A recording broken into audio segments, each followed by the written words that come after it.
mga guwapa kay like Ano pag sa Luswad? gani. What's up? I'm gonna check them out. What's up mga kaboks? Ug karon nga adlaw, Babae kami! mga tutag kape sa bukid. Aw, murag magid sila mga to. Hindi ka basta babae lang. Babae ka!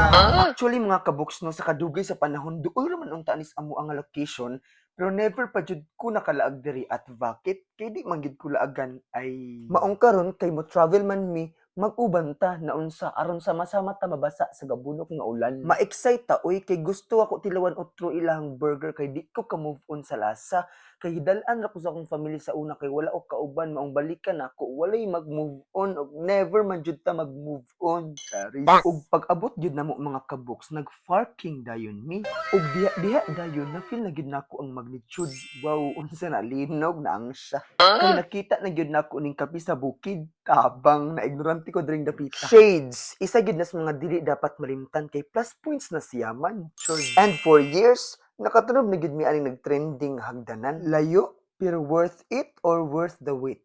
Kamo ni bahalag pili kay i-feel sa gyud natong bugnaw nga hangin lupig pa inverter na freezer. Kung ayha ra mo mukurog og ma-inlove mo, wrong gyud mo. Anhi mo daring dapita di ba mukurog mo sa katong na waschar. Og sa mga gaas nga no karon pa mi nakaanhi dinhing dapita. Sorry guys, pero busy gid mi nga mga person. Actually nami tulo ka business na ginahandle karon sa among hunahuna. Mo busy jud mi chara. In this busy world, take time to unwind. Aglain to. Og syempre, dili na to kalimtan ang pagkantag happy birthday kay mo ni atong signature song bisag di siya need. Happy birthday to you. Sana last na to. Nag-order day mig 3 piece of chicken, 1 burger, and 3 strawberry frappe. Lami siya, wow! Ganito pala dito sa Bukidnon. Opo. Malamig.